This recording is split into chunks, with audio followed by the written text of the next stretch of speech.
Going around and about, I come to learn that the healthcare industry was the number one revenue producing industry in Shelby County, not transportation. Everybody believes because of FedEx, it's transportation, but it's not.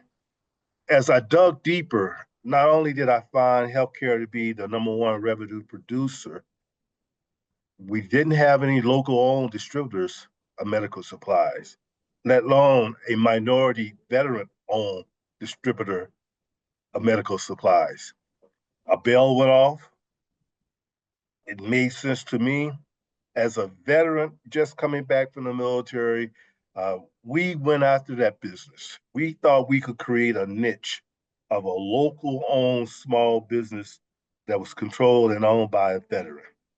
So we left Memphis like ass and water again because I was unhappy, and we started that business. I moved back home with my mom. She allowed me to use her garage as my warehouse. And for 5 years, I utilized that garage.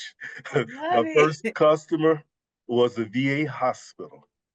So we were ecstatic that the niche was working. And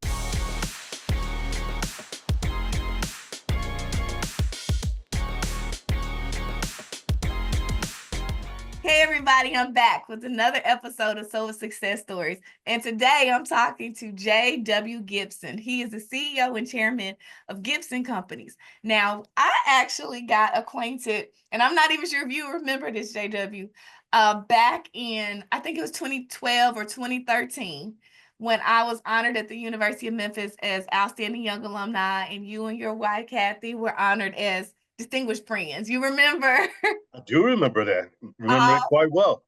I felt so special. I felt so special because we were on a big banner in front of the administration Yeah, building.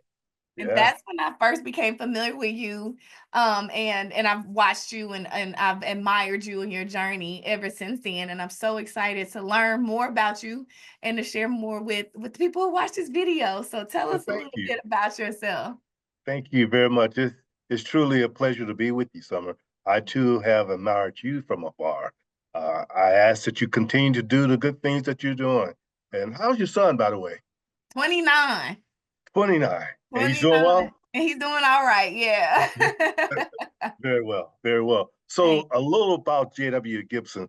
First of all, the proper name is James Wesley Gibson II. I go by JW Gibson for short, but that's my proper name, named after my father. Um, so back in 1962 is when I was born. I was born in Dixie Homes housing projects, raised in South Memphis. Went to public school 1 through 12. After completing college, I stepped into the U.S. Navy for 4 years. I only did one term in the Navy, came back to Memphis. Upon my return to Memphis, I went to work at Memphis Light Gas and Water during the daytime, and I went to school at Christian Brothers at night. I was fortunate enough to have a father who had relationships with United Way, not United Way, but with Memphis Light Gas and Water.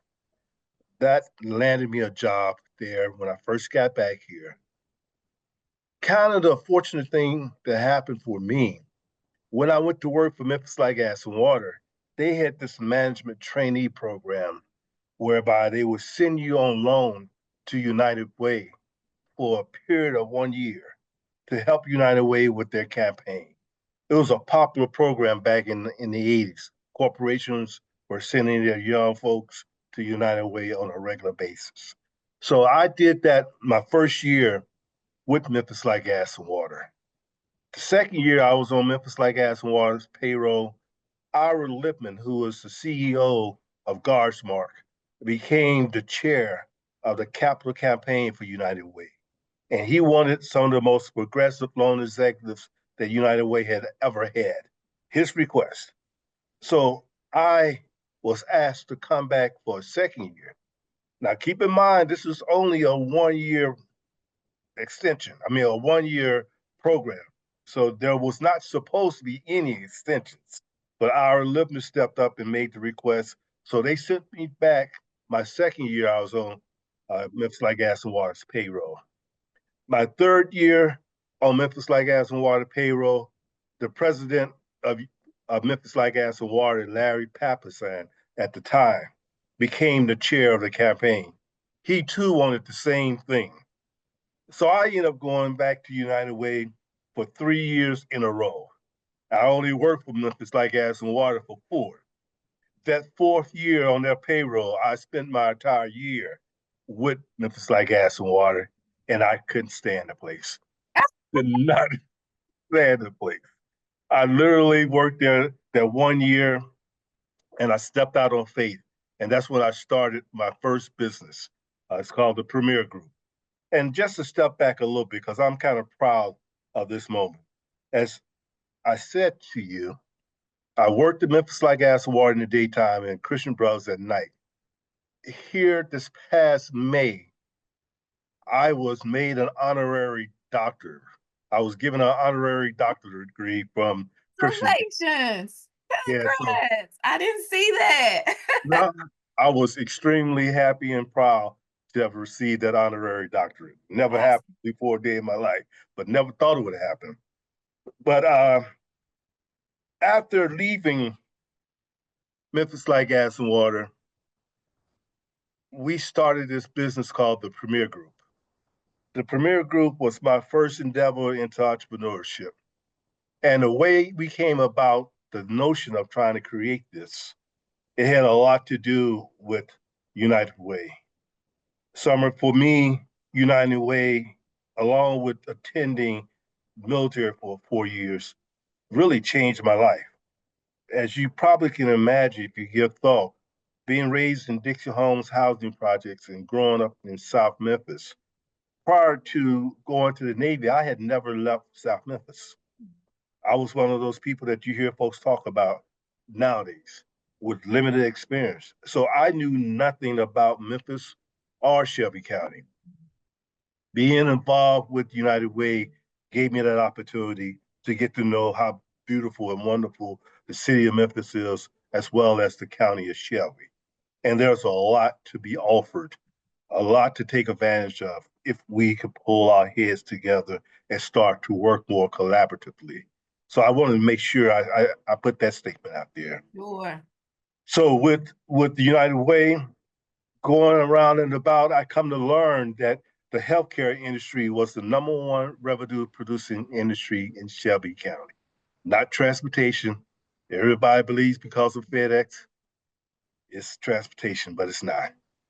As I dug deeper, not only did I find healthcare to be the number one revenue producer, we didn't have any local owned distributors of medical supplies, let alone a minority veteran owned distributor of medical supplies. A bell went off. It made sense to me. As a veteran just coming back from the military, we went after that business. We thought we could create a niche of a local owned small business that was controlled and owned by a veteran. So we left Memphis Like Gas and Water again because I was unhappy, and we started that business. I moved back home with my mom. She allowed me to use her garage as my warehouse. And for 5 years, I utilized that garage.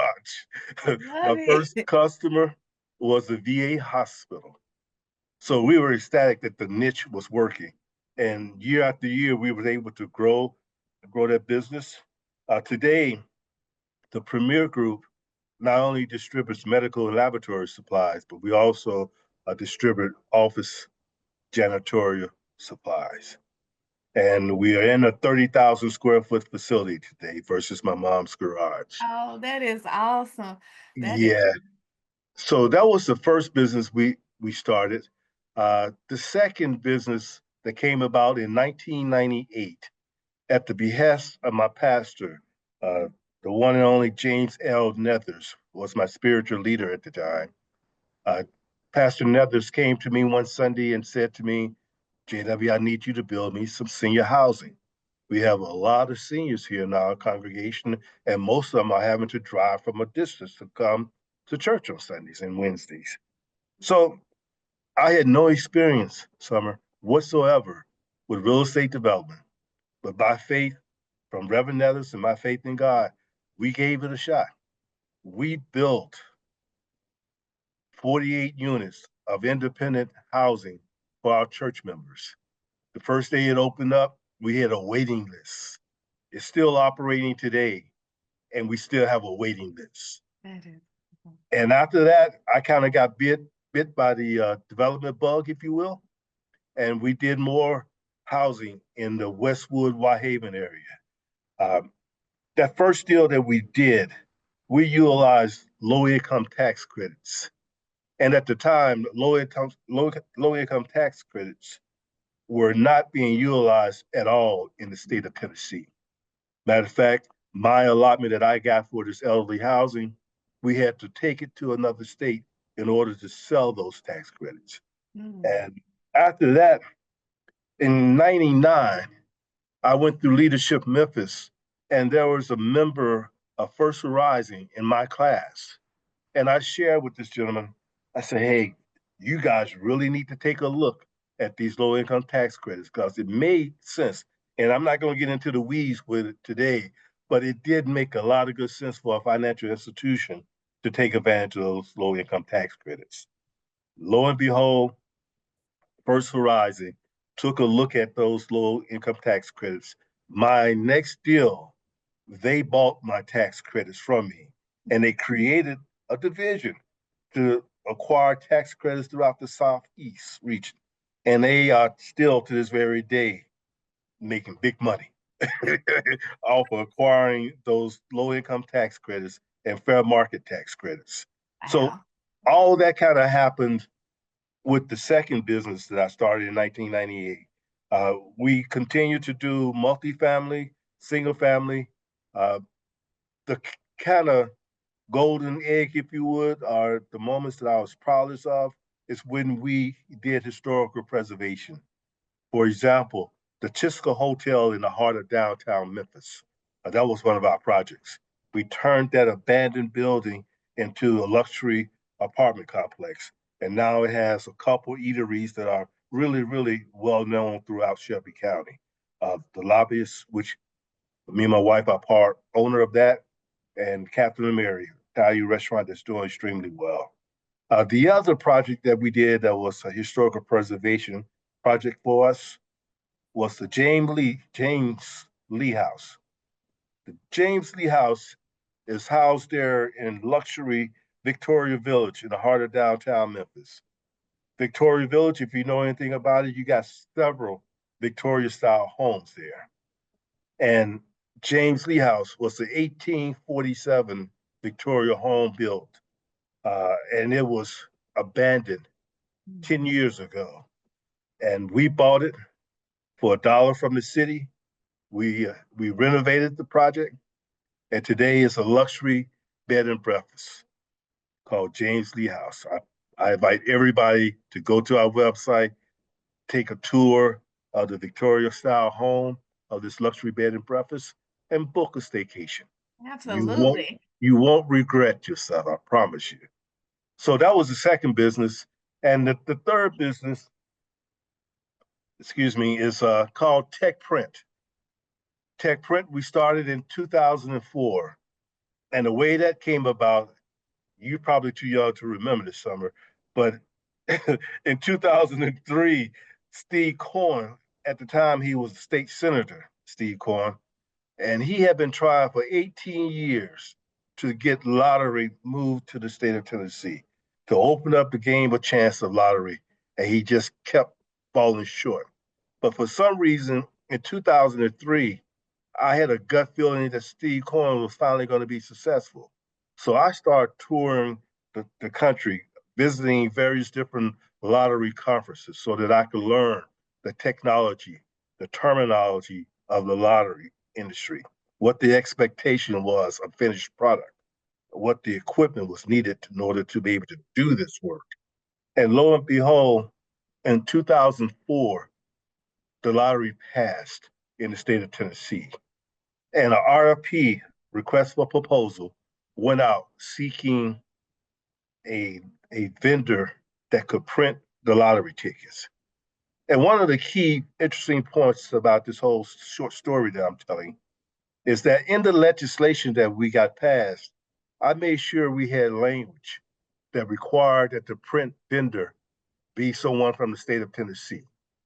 I wanted that business and I wanted to make sure that we didn't have everybody across the United States bidding on it. So that piece of language passed in the legislation. So in 2004, when the RFP went out, there was about 25 different vendors from across the state of Tennessee applying for this opportunity. They all talked about the generational background that their fathers and their grandfathers brought to the table around printing, but none of them could talk about the expectation, the terminology, the technology of what the lottery industry really looked like. I was able to speak to that. And in my response, Summer, I asked for 120 days because at the time I didn't have a facility, I didn't have a press, I didn't have any employees.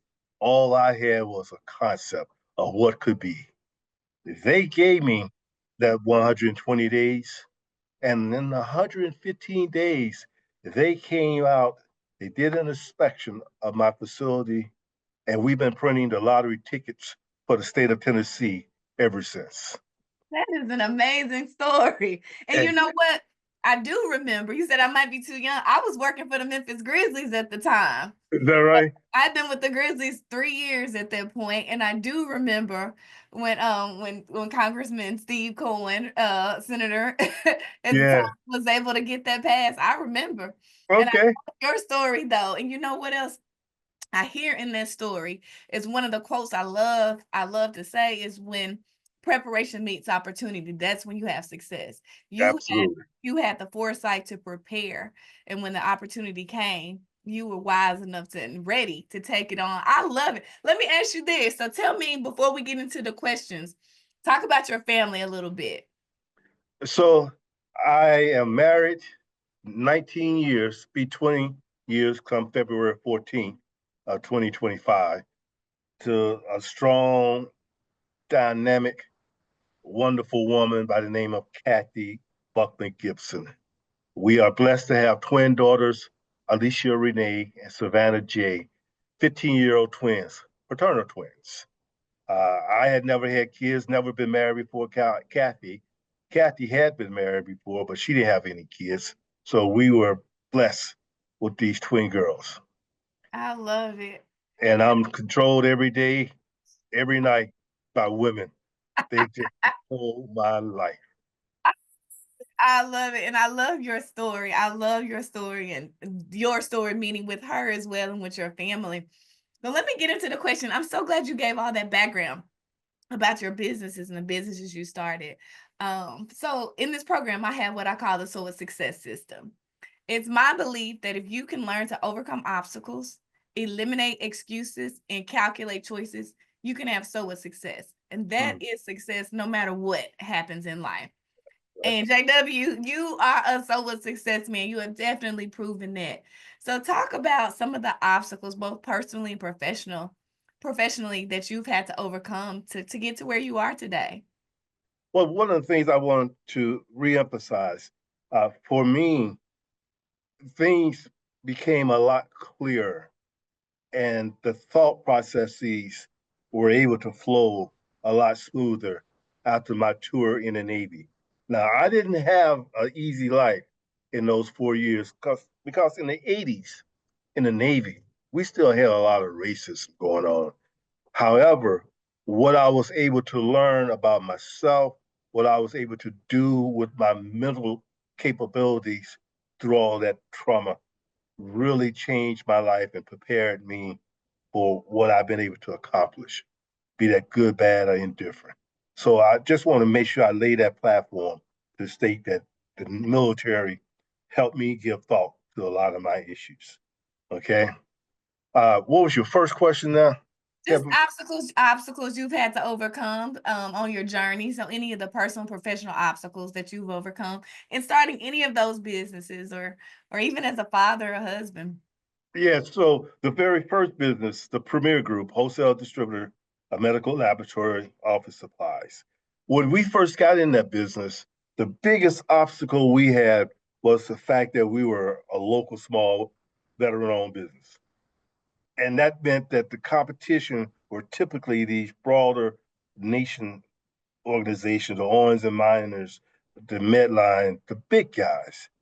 And at the time, Summer, back in those days, we small fellows didn't have access to group purchasing organizations contract.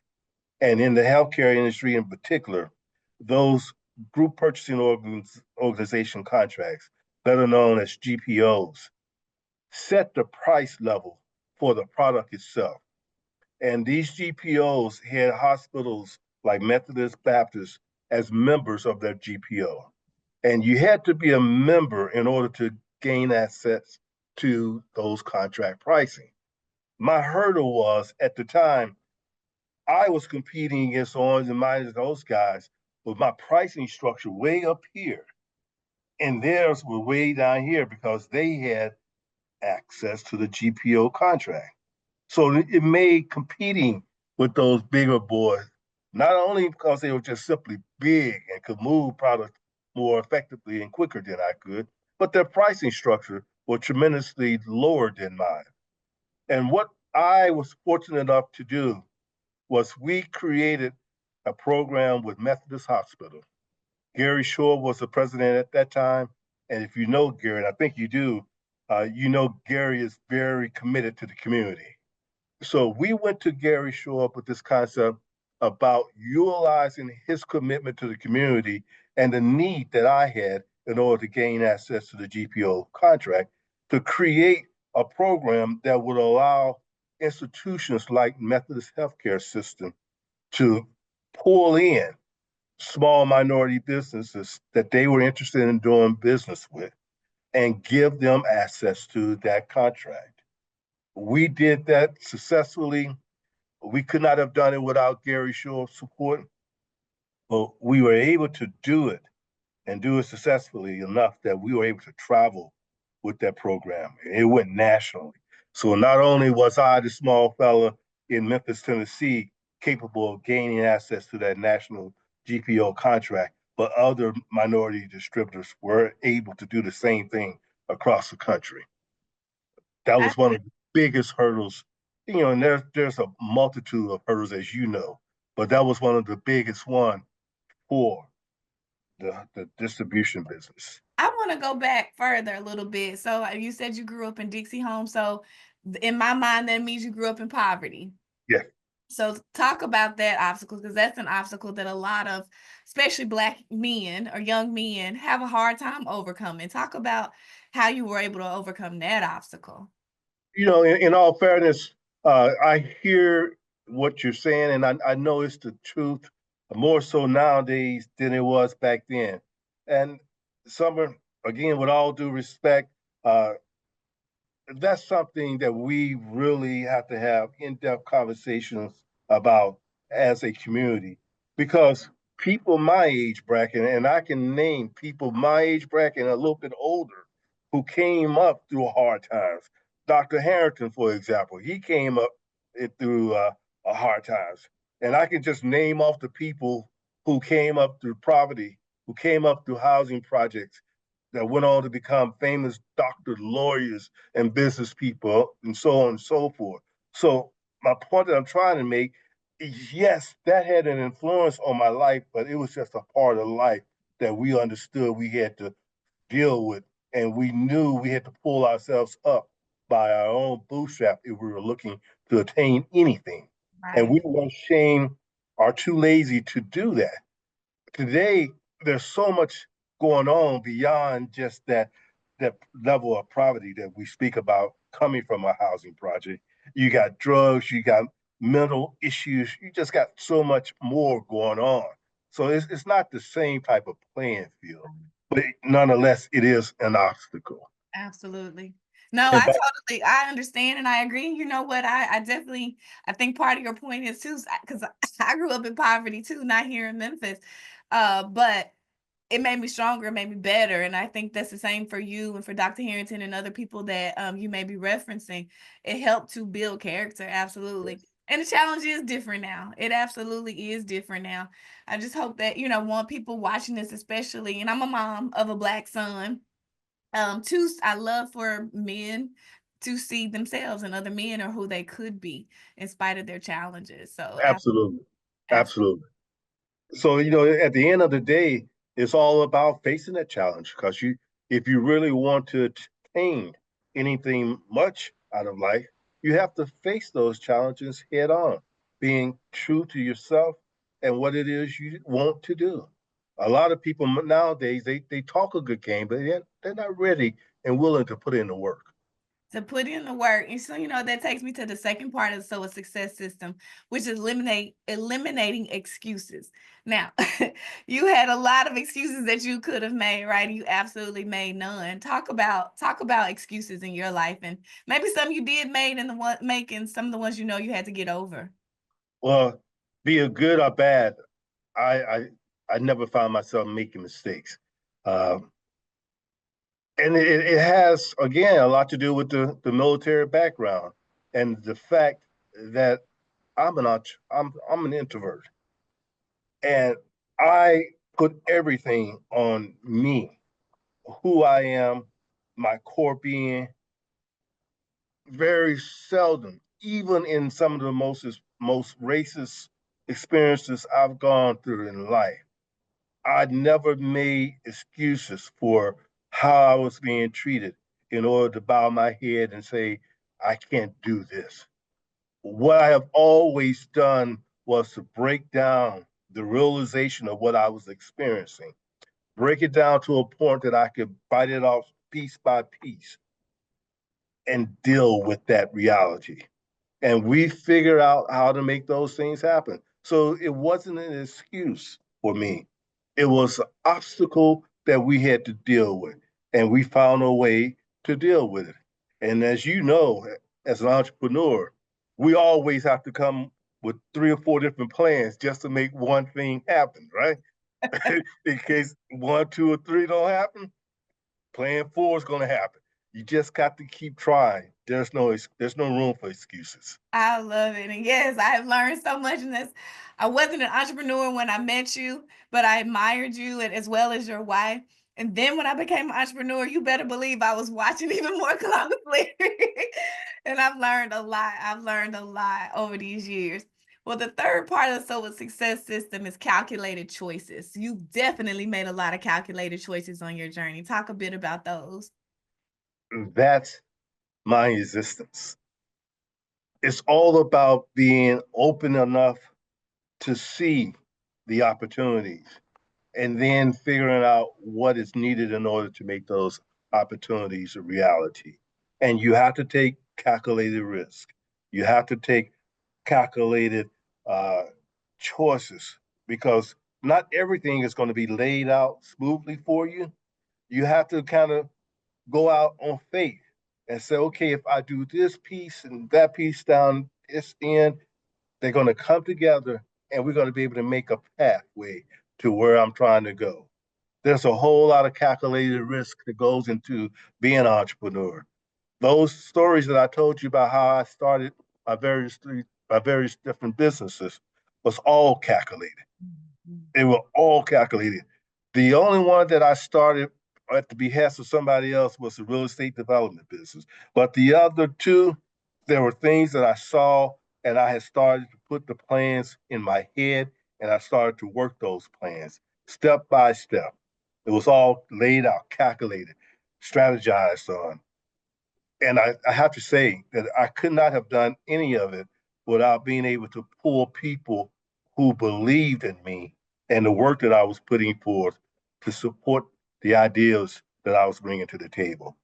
Hard work with support, you can make pretty much anything that you dream of a reality. And that's what we did. I love it. Look, I'm receiving every bit of this. So you've proven you know how to overcome obstacles, eliminate excuses, and calculate choices. You are so a success man. I've been loving hearing your whole story. Talk about what your personal definition of success is. How do you define success now? So for me, again, as an introvert, it might not be the normal thought pattern around what success looks like. And I honestly believe that success for me might not be success for you. Having said that, for me, success represents the opportunity for me to do what I want to do and be able to make people around me comfortable, happy enough to do what they want to do. That's a great definition. That is a great definition. One last question for you. What advice, and now you've given a lot of advice throughout this whole interview, but what's one piece of advice that you would leave somebody with who's watching this, who wants to be successful? Maybe they want to start a business, but they run into obstacles. They have obstacles and challenges. What's one piece of advice that you would give? So one of the things that you always hear me talk about is the fact that one needs to take accountability.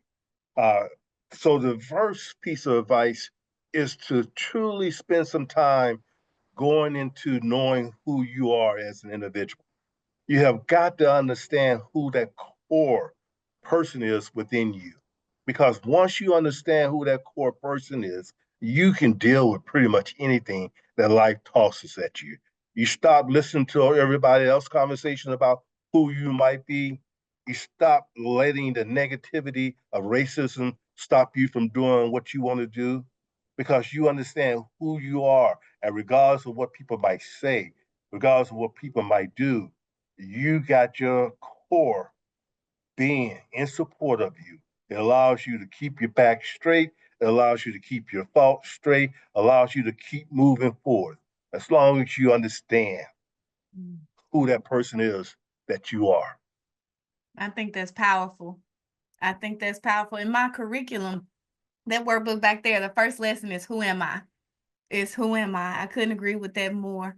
Well, I thank you so much. This has been powerful. I know everybody watching this is going to learn a lot because I just learned a lot. And I can't wait to go back and watch this. I'm truly honored to have met you. Like I said, I guess it's 2012. And to have been honored with you, that was one of the biggest honors of my life. And it Thank means you so so much. much to me. And I thank you so much for your time and your wisdom. And I just really appreciate your friendship. Absolutely. We will see you around town. All right. Thank you so much. You have a good one. You as well. All Bye. right.